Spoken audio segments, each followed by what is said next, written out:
பேச்சுரிமை channel நண்பர்கள் அனைவருக்கும் வணக்கம். சமீபத்தில் 2 நாட்களுக்கு முன்பு ஈரான் அமெரிக்க ராணுவ தளத்தின் மீது, அதாவது எங்க கத்தாரில் இருக்கின்ற அமெரிக்க ராணுவ தளத்தின் மீது ஈரான் தன்னுடைய ட்ரோன்களை குறுகிய தூர ஏவுகணையில் ஏவி அடித்தது. நாங்கள் எல்லாத்தையும் கேட்ச் பண்ணிட்டோம் அப்படின்னாங்க. அதெல்லாம் கிடையாது. ஒரு 30-40% தான் கேட்ச் செய்தார்கள். அமெரிக்க ராணுவ தளத்திற்கு கணிசமான சேதத்தை ஏற்படுத்தி இருக்கிறது.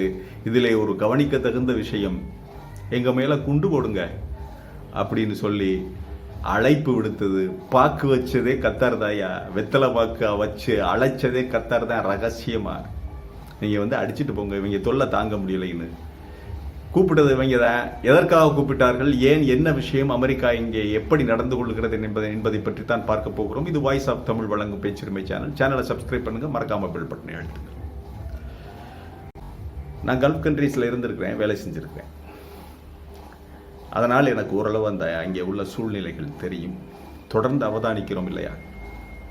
அமெரிக்கா எப்படி தெரியுமா சாப்பிட்றேன், அரபு நாடுகளை முழுவதும் பயமுறுத்தி வச்சிருக்கேன். அந்த ஈரானை காட்டி, ஈராக்கை காட்டி, எல்லாத்தையும் லிபியாவை காட்டி பயமுறுத்துறான். அப்புறம் கடாபி அவங்களெல்லாம் கொண்டாங்க. இப்போ ஈரான் எஞ்சி இருக்கிறது இவங்களை காட்டி காட்டி பயமுறுத்திக்கிட்டு, சவுதியில் ஒரு இராணுவ தளம், பஹ்ரைனில் ஒரு இராணுவ தளம், மஸ்கட்டு, துபாய், கத்தார், இங்கே எல்லாம் இராணுவ தளங்களை வைத்துக்கொண்டு, இராணுவ தளங்களை வைத்துக்கொண்டுனா என்ன, அமெரிக்க செலவா? அதெல்லாம் கிடையாது.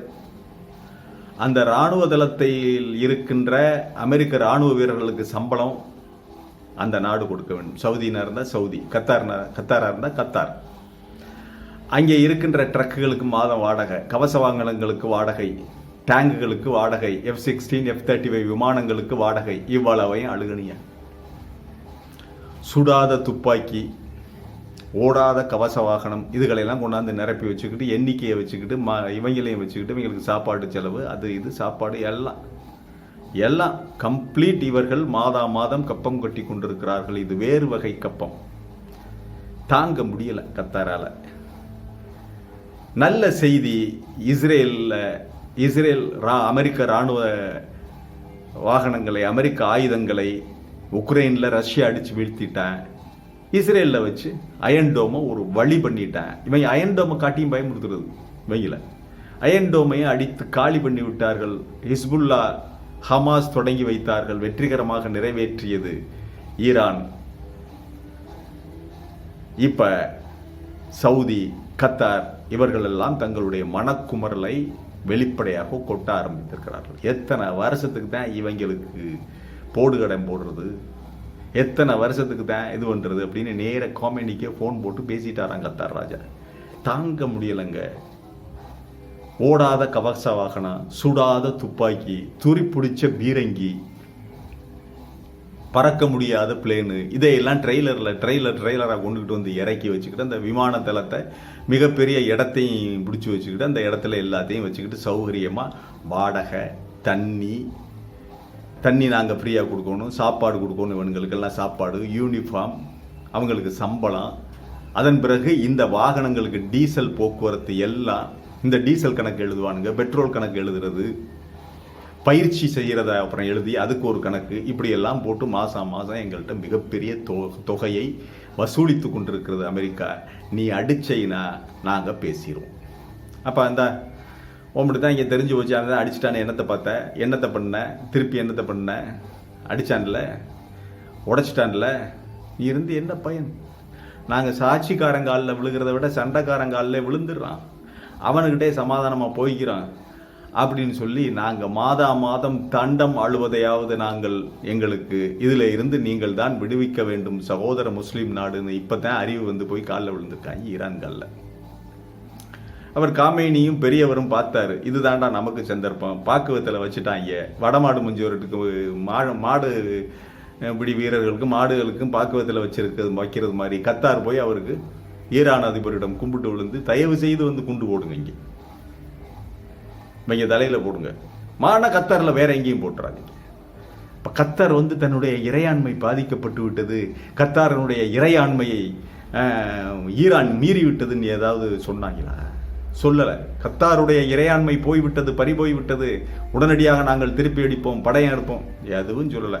மாறாக அவர்கள் என்ன செய்கிறார்கள்? கத்தார், சவுதி எல்லாரும் ஈரானுடைய வெற்றிக்காக, இஸ்ரேல் அடித்து துவைச்சு காய போட்டதுக்காக வெற்றி பேரணி நடத்துகிறாங்க, ஈரானுக்கான ஆதரவு பேரணி நடத்துகிறாங்க. அதே சமயம் அடித்தது அமெரிக்காவை தானே அடித்தான். அடிக்கட்டும் இன்னும் 4 அடி நறுக்குன்னு கொடுத்தா அதன் பிறகு நீங்கள் எடுத்துக்கிட்டு போங்க மகாராசா, நீ சுடாத துப்பாக்கி எடுத்துக்கிட்டு இதுக்கு வச்சுருக்க, அப்புறம் நாங்கள் எதிர்த்து சண்டை போட்டோம்ங்கிறது அதை ஒரு கணக்கு. இப்போ அந்த அடித்தான்ல, ஈரான் அடித்து இது பண்ணான்ல, அதை நாங்கள் கேட்ச் பண்ணோம், எல்லா மிசைலையும் நாங்கள் கேட்ச் பண்ணிவிட்டோம்னு சொல்லி அந்த கேட்ச் பண்ணுறதுக்கான செலவையும் எழுதி சிட்டை அனுப்பி விட்டுறேன், சிட்டை கொடுத்து விட்றேன், செலவு கணக்கு கொடுத்து விட்ருவாங்க. அதையும் இந்த கத்தார் ராஜா எல்லாரும் தண்டம்னு அழுகணும். கத்தார் துணிச்சலான இந்த முடிவை எடுத்திருக்கிறது வரவேற்க தகுந்த முடிவு. ஆரம்பிக்கட்டும். இப்படி ஒவ்வொரு அரபு நாடாக அமெரிக்கர்களுடைய தலையிலே கொட்டி, நீ முதல்ல கிளம்பு, மூட்டை முடிச்ச கட்டிட்டு கிளம்பு, எங்களால் உனக்கு கொடுத்து மாள முடியலை, ஆக்கி போட்டு பொங்கி போட்டு மாள முடியலை, என்ன நீ முதல்ல மூட்டை முடிச்ச கட்டிக்கிட்டு வெளியே போங்கப்பா என்று அவர்கள் சொல்ல ஆரம்பிப்பதற்காக செய்யப்பட்ட ஒரு ஒத்திகை தான் இது. இதற்கு மேலும் ஏதாவது, அதுதான் அமெரிக்கா உடனடியாக போற நிறுத்தினார். ட்ரம்ப் ஆஹா கத்தாரில் அடிச்சிட்டானா, இனி இந்த பைலட்டு காசு வாங்க முடியாதுடா, நீ எதுக்கு இருக்க, அடிச்சிட்டான்ல, நீ இராணுவ தளத்தை எடுத்துக்கிட்டு போங்க, நாங்கள் அவங்கள்ட்ட பேசிக்கிறோம்னு சொல்லிட்டான்னா காசு வாங்க முடியாதே. நம்ம இளைஞர் இராணுவத்துக்கு சாப்பாடு போடணும், இங்கே வந்து இவங்களுக்கு நம்மளில் சாப்பாடு போடணும், நம்மளில் அவங்களுக்கு யூனிஃபார்ம் எல்லாம், எண்ணெய் செலவு, க்ரூட் ஆயில், அது இது எல்லா செலவும் நம்மளில் கொடுக்கணும், அங்கே கிடக்குறாங்க, சரி அப்படியே இருக்கட்டும் அப்படின்னு சொல்லிவிட்டா இவன் இப்படி அடிச்சுக்கிட்டு இருக்கான், சரி அப்படின்னு சமாதானம்னு ஈரான் காலில் விழுந்து சமாதானத்தை கொண்டு வந்து விட்டார் ட்ரம்ப். வேற ஒரு காரணம் இல்லை. ஆகவே கத்தருடைய முயற்சி இதுதான். கத்தார் தான் கூப்பிட்டதை, அழைத்தது, எங்கள் மேலே குண்டை போடுங்க அப்படின்னு சொல்லி ஈரானுக்கு வெத்தலை பாக்கு வைத்து அழைத்தது கத்தார் தான். துணிச்சலான முடிவு. தொடரட்டும், பிற நாடுகளும் பின்பற்ற வேண்டும். விரைவில் அமெரிக்காவை அங்கிருந்து வெளியேற்றினால் அவர்களுடைய மிகப்பெரிய செலவு குறையும். மீண்டும் ஒரு காணொலியிலே சந்திக்கிறேன். இது வாய்ஸ் ஆஃப் தமிழ் வழங்கும் பேச்சுரிமை சேனலை சப்ஸ்கிரைப் பண்ணுங்க, மறக்காம பெல் பட்டனை அழுத்துங்கள், கமெண்ட் செய்யுங்கள், ஷேர் செய்யுங்கள், பிடித்திருந்தால் லைக் செய்யுங்கள். நன்றி, வணக்கம்.